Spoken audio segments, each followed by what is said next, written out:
Hello. Welcome to the Wellness 52 Mental Wellness class. I am Jaclyn Urmey, the Director of Psychological Health for the 514th Air Mobility Wing. And this video class will cover skills for mental wellness. It's going to be helpful in identifying ways to achieve a healthier, more positive outlook in life. And we're going to review some simple skills that you can use to help you through life challenges. If you are in crisis at this time, I would like you to call 911. As a mental health professional, it's important to put emergencies first. And if you are not in crisis and you're just looking for some tips and skills to manage your mental wellness better, this is the place for you. And I hope this can be helpful to you. So, just want to put out there that the views of myself do not necessarily reflect the Air Force and the DoD and the government. And sources for this presentation are the American Psychological Association and the Canadian Mental Health Association. So I want everyone who's watching this to imagine that you're going down a river on a raft. And along with slow water, your map shows that you will encounter some unavoidable rapids and turns. How would you make sure that you could safely cross the rough waters and handle any unexpected problems that come from this challenge? Maybe you ask more experienced rafters as you plan your route, or rely on the companionship of trusted friends along the way. Maybe you would put an extra life jacket or consider using a stronger raft. With the right tools and supports in place, one thing is certain. You will not only make it through the challenge of your river adventure, but you will emerge a more confident and courageous rafter.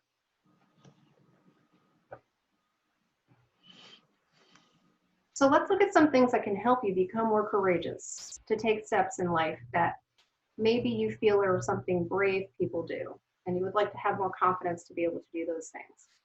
And that could just be simply through getting through the day. First is to focus on what you can do. There is usually something you can do to manage stress in most situations. Try to resist the urge to give up or to run away from problems. That's something very common that we tend to do as people. We experience something uncomfortable and we want to make that discomfort stop. So we tend to either avoid the situation or we run away from it. They may feel really good in the short term, but in the long term, they tend to make stress worse. So try to focus on what is within your control to focus on. What realistically can you change? And if you can't change it realistically, try to shift your focus.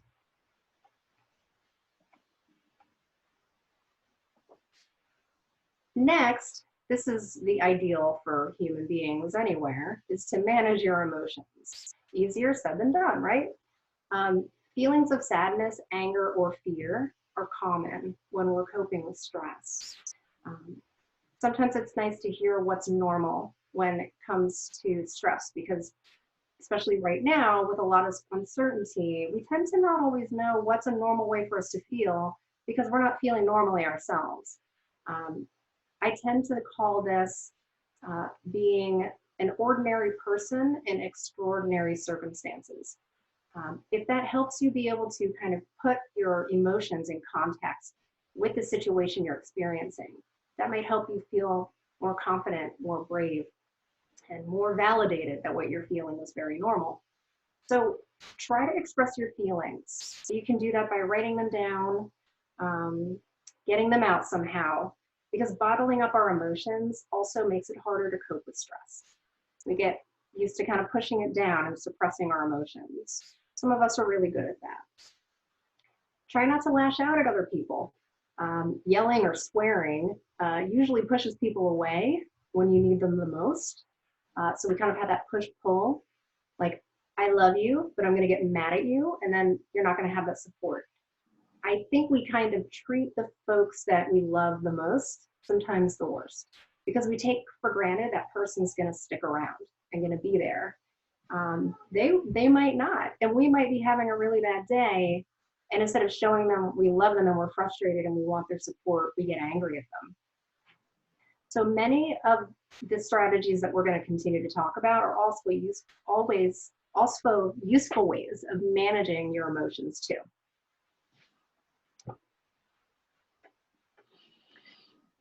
Another skill for mental wellness, and this goes in line with managing emotions, of course, which is a big deal when it comes to wellness, is seeking out support. I like this image because it has all sorts of different little people kind of holding up different letters that probably have, you know, different weights and different colors and different needs, right? And they're all working together as a team to kind of hold up their end of, or their part of this big word, which goes to show it does sometimes take more than just another person. Holding up all those things on your own would be very difficult. So seeking social support from other people is very helpful, especially when you feel you can't cope on your own. So if you're trying to manage all this stuff, you feel a little overwhelmed, it's hard to do it on our own. Family, friends, coworkers, military members, health professionals can all be important sources of support. So asking somebody for their opinion on how to handle a situation you might be in, right? That phone a friend option. Getting more information to help you make the decision. Sometimes internet searching can seem overwhelming because there's a lot of information, but some of that information might help you feel like you can have some support too. Accepting help with daily tasks and responsibility, such as chores or childcare. We'll talk about normal circumstances, not necessarily these extenuating circumstances we're under right now. Letting people help you, letting people kind of help you out with certain things that you need on the regular. Even under the circumstances we're in right now, somebody wants to drop off something, they want to drop off food, they want to drop off something for you and the family, want to drop off a meal to you. It's always okay to say yes and thank you, because the person sending that to you and giving that to you, that might be their way of getting support and kind of emotionally supporting themselves, feeling like they're doing something good for somebody. At the same time, you benefit because someone's actually blessing you. Great way of having reciprocal support. And emotional support. This is a big one. Should always be with somebody that you trust and who understands you and cares about you. There are times I feel we get really desperate to share ourselves with people and to make a connection. And sometimes we don't always take the time to know that other person. So in this time, take the opportunity to get to know who you want to trust better. And if you feel like those in your close circle might not be the best people to talk to, there is always professional support or military one source if you like to have a conversation with somebody. So probably something that you'd be talked about with by a counselor, if you actually did reach out to a counselor or have an experience with that, is they try to help you focus on helpful and realistic thoughts. Our minds get very inundated with information, and focusing on a specific thought, something maybe more realistic than negative or not necessarily pessimistic, but just what things really are, it's one of the hardest things to do when you're trying to cope with stress. At times it can seem impossible, but dwelling on the negatives often adds to your stress and it takes away your motivation to make things better because you're just focusing on the negative.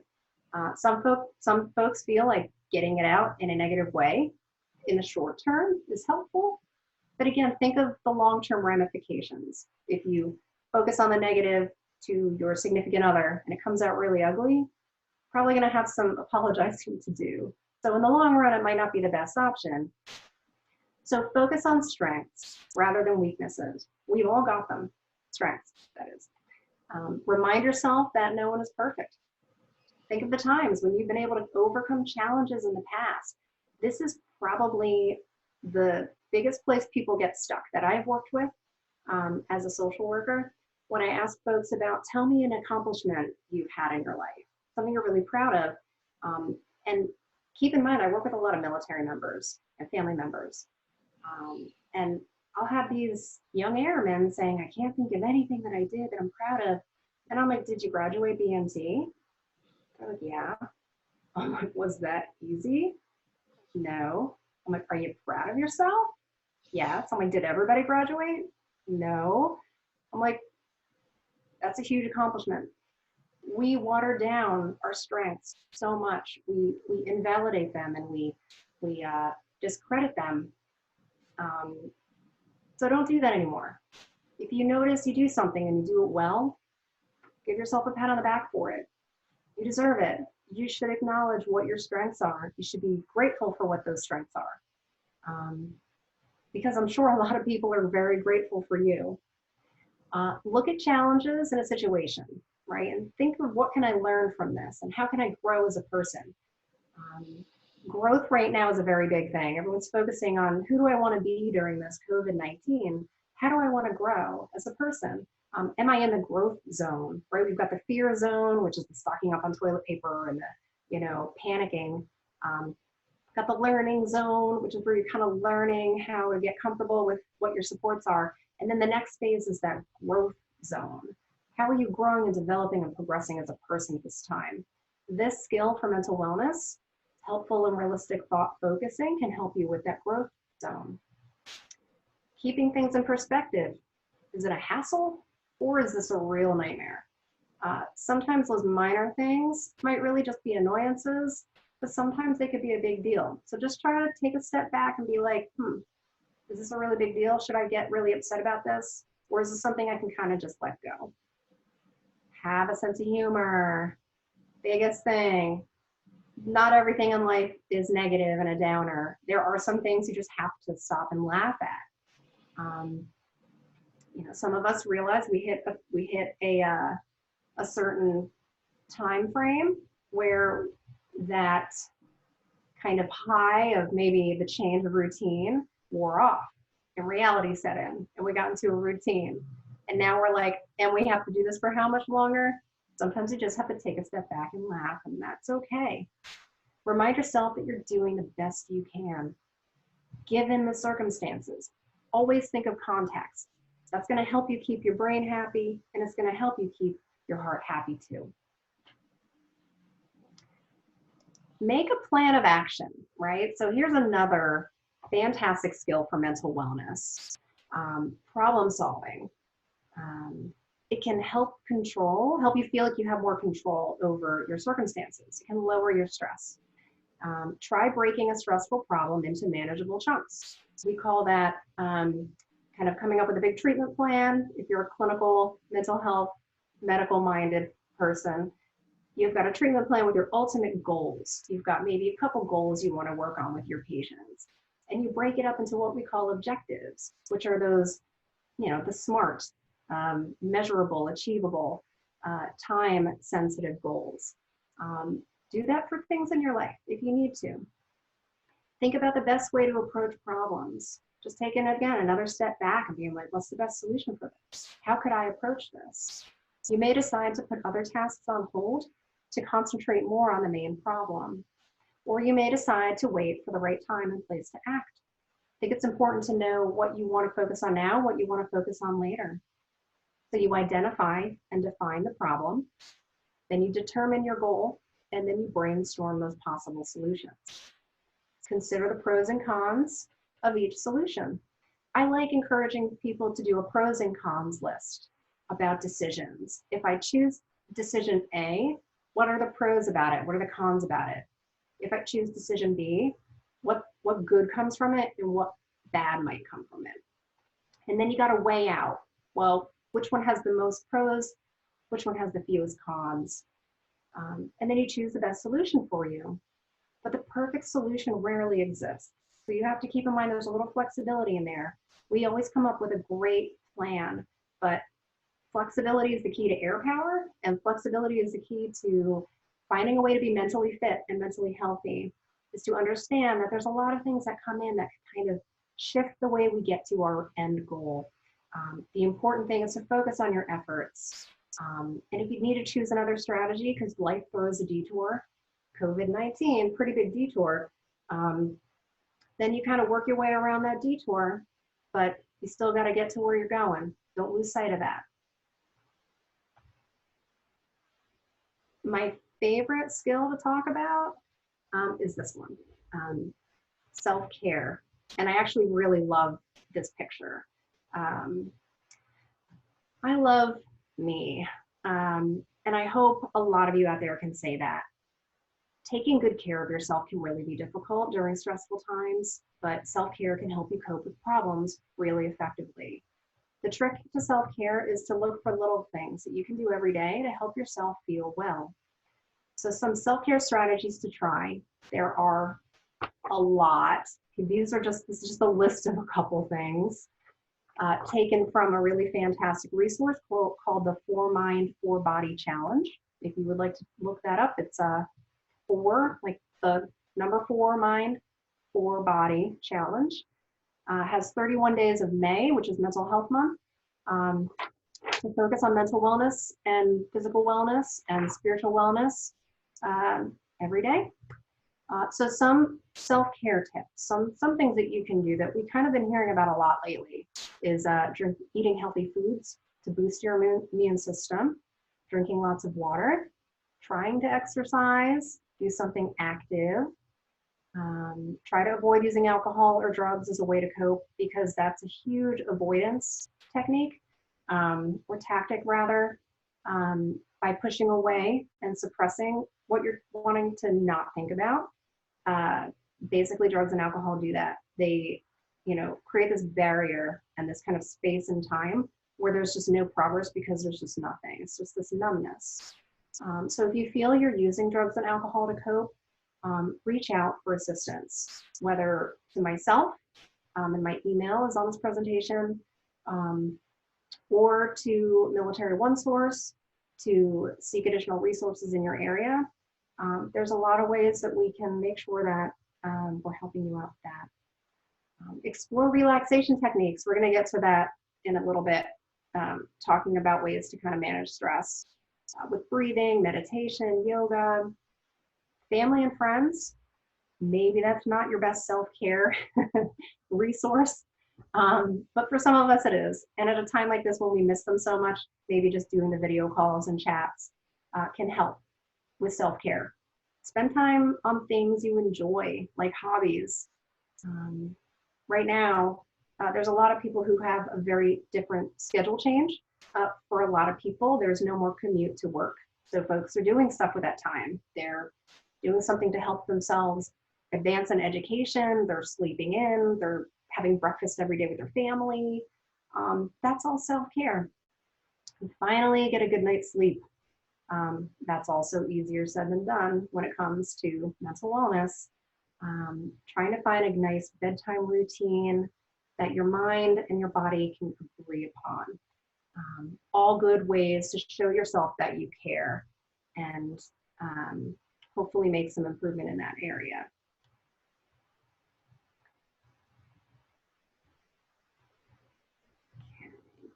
So another way to practice self-care, and we talked about this with a little bit of connecting with friends and family, is taking it a step further and even nurturing your close relationships. This can include family and friends, coworkers. They can also be affected by your stress, and they can also be a part of the problem. Be assertive about your needs rather than aggressive or passive. Being assertive means expressing your needs in a respectful way, which allows you to keep your feelings and needs in mind, as well as the feelings and needs of other people. You're keeping it really direct, and you're letting them know what you're looking for, and you're sharing how you feel. Try to discuss your concerns in a firm but a calm voice, and try not to blame or point fingers. Watch tone, watch body language when you're trying to be assertive with other folks, because it can come across, when we try to be assertive, we can get really nervous. We can be kind of scared about what the other person's reaction is going to be, and that can change our message. So practice being assertive, but kind. Consider the other person's point of view. So if they kind of come back at you with something, you might want to take a beat to just think about it and say, fair enough, give me a couple minutes to kind of think about that and I'll be back with you. But be open to accepting responsibility and apologizing if there's some error that you hold, if the responsibility is kind of two ways, because what that can do is it can help put things right a little bit faster. Talk to others who are involved, and keep them informed about your decisions. So when your family and friends or coworkers you might have an issue with, you know, and you want to improve that relationship somehow. If other people have been your go-to support, your phone a friend, update them, let them know. That'll help you also have somebody to kind of talk about how that went with. So it's not just you wondering in your mind, you know, I wonder how that went. You'll have somebody to talk to who kind of knew about the situation and who may have helped even advise you on how you could improve that relationship. There's so many ways to improve relationships. These are really just like the nuts and bolts of it. But it's definitely a fantastic skill to improve mental wellness. So here we have two skills that are getting the same image because I feel like there's a lot of overlap between the two. But each of them are separate skills for mental wellness. Spirituality, it takes many forms and it means many different things to different people. It can vary from culture to culture. And with religion being one way that people experience spirituality, others choose to experience it not necessarily through organized religion. Some folks engage in spiritual practices, notice lower levels of distress. And if a community is part of a spiritual practice, it can offer help and support from other people as well. So consider spiritual practices that fit best with your beliefs, such as prayer, meditation, Tai Chi, enjoying nature, or creating art, such as this image shows. If you have a formal place of worship and at this time can't spend time physically there, do so when you can. Try to get together, whether virtually or in person when we're allowed, with others who share your beliefs. And talk with respected members or leaders in your spiritual community. Sometimes we like to have some discipleship or mentorship or partnership as we're exploring our inner belief system and we're finding what's important to us, what gives us meaning in life. A lot of times that's something we kind of connect to our spirituality, and others can help us achieve that. Next is acceptance. Acceptance is a skill because it's something that's very hard to do and requires some practice. There may be times when you can't change something, and we talked about that in the first skill, right? Focus on what you can. So acceptance can be the most challenging aspect of coming to terms with anything that you can't control. It means allowing unpleasant feelings and sensations to surface and acknowledging them without trying to resist them or fight them, kind of allowing them to just be there, recognizing that you're feeling a certain way, and managing your distress or grief in a way that just accepts that it's present with you. Acceptance takes time, as I mentioned, it's a process. And it doesn't always have to do with grief, it doesn't have to do with loss, doesn't even have to do with change. We could be in an experience that's very monotonous and it's the same all the time, and actually what we crave is change, yet the change isn't happening. So we have to learn to accept that. We have to learn to look at those realistic thoughts. So you can kind of see how all these skills kind of build upon each other to help some other skills out. And a lot of the skills we talked about actually do help out with acceptance. We don't want to deny that the problem exists, because what that does is it really prolongs suffering, interferes with your ability to take action, and kind of extends the emotional turmoil. There are a lot of difficult challenges in life that are difficult to accept, and we're definitely experiencing some of those challenges right now. So engage in the present moment. Try not to get caught up in wishful thinking or magical thinking, which is a term that in the clinical realm is kind of used for when we are placing some fantastical thought in the real world as this expectation. Be mindful of your expectations because that can hinder your ability to reach acceptance. And it can also avoid you concentrating on the here and now and that mindfulness that's so important. Okay, so we've talked so much about all of these things that you can do to avoid distraction and to focus. And now we come up to a skill that's all about distraction. What? Yeah, actually, this is a great skill. When it's used appropriately, not every situation that you experience in life is going to be best addressed with distraction. There are certain experiences and stressors that you're facing you cannot be distracted from. But distraction can absolutely be helpful when you're coping with short-term stress that you really can't control. Sometimes reading a magazine while you're waiting for your dentist appointment, right? Nobody really loves going to the dentist, but we have a lot of anxiety. So what do you do to help manage that mental stress? Oh, do something that distracts me. I'm going to read about what's going on in pop culture or in like the celebrity, area. What's going on in Hollywood? I really care about that for the next 5 minutes. When honestly, you might never care about it at all. Distraction strategies can help you to tolerate distress until it's time to resolve the issue. And it can be harmful if it stops you from taking action on things that you can control, like watching TV when you've got work to do. So there's so many things you can do to take your mind off problems. And this is just a short list of things, but there's many more, as I'm sure many of you have been very well versed in the art of distraction, especially if you have kids at home. We have daydreaming, going for a walk or maybe a drive, doing something fun and creative, making a mess, having to clean it. Procrastination really isn't distraction. I just want to put that out there. I'm not talking about procrastinating or doing things just to avoid meeting a deadline or something. This is more if you're feeling extremely stressed about that deadline and you're sitting there and you're staring at the screen and your mind is blank. Just let it have a break for 5 or 10 minutes. Go play with the pet, go do some laundry, play video games, connect with others on social media a little bit. Maybe just take a quick nap. You're a power napper. God bless you if you're a power napper. I have not mastered that. Just ways you can kind of get yourself to have a mental break, let your mind unwind enough to be able to focus and concentrate on what exactly it is that you need to do.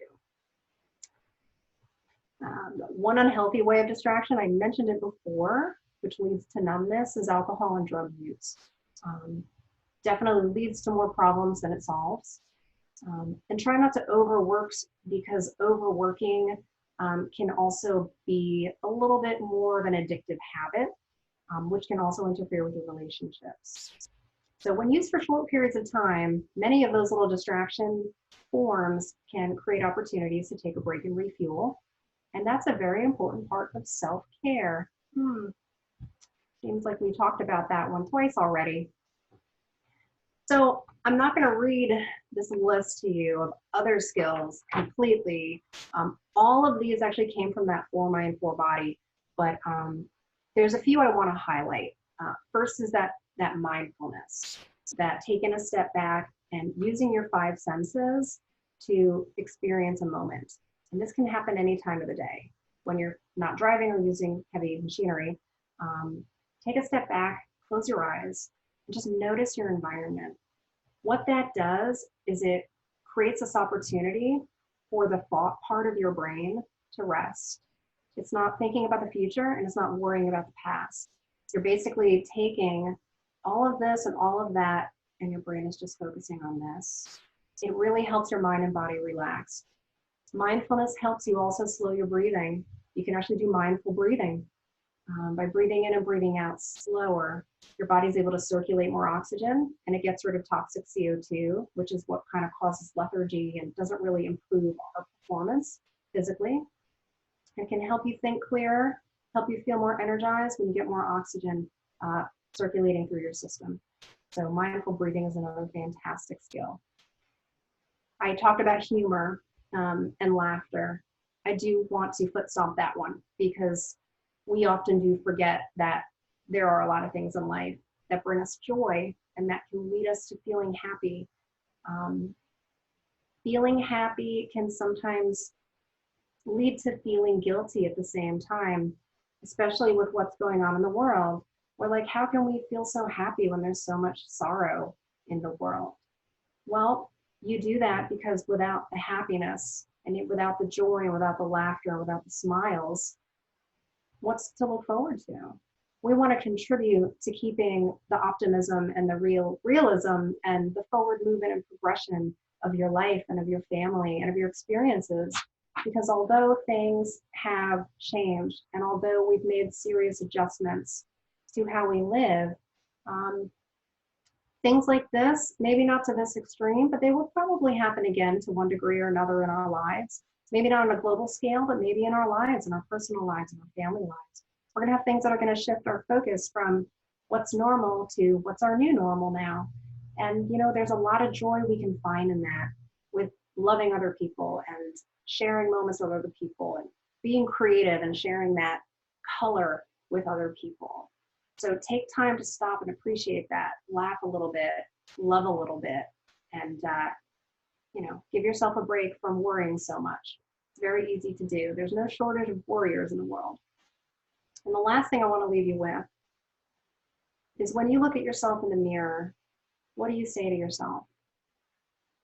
The next time you do look at yourself in the mirror, I want you to tell yourself something. And then I want you to hear the words you say in your mind. And I want you to pay attention to the tone of voice that you use when you talk to yourself. I'm not meaning having a whole full-on conversation here. I mean more of what are those thoughts that kind of come in and out of your mind throughout the day that are about you, that are from you, that are to you. Do you have kind inner dialogue? Do you talk to yourself in a kind voice? Do you talk to yourself in a mean voice? The voice you talk to yourself in, is that the voice and the tone that you would use with other people in your life? If your answer to that is no, and you realize, wow, I actually am kind of harsh to myself. I don't say the nicest things to myself. I use a tone of voice that's a lot nastier than what I would ever say to anybody. First of all, ask yourself why. Why do you treat yourself so harshly? You deserve to be treated well, not just by others, but by yourself. So think of some of these skills for mental wellness as ways to help improve your relationship with yourself, to be kind and love yourself, to value yourself, and to use these skills, maybe a jumping board or a springboard into further progressing in how you care about yourself and how you feel you're developing as a person. So I first of all want to thank everybody for watching this. And for more information on this topic, please check out the 514 AMW DPH Facebook page, or you can email me at this link, jaclyn.urmey@us.af.mil. Another class produced by the 514th Air Mobility Wing, presented by me, is Psychological Resilience During Challenging Times. It's available on YouTube. And I want to thank you all so much for watching again. The link to that video is in that pink box on the bottom. And I'll see you next time.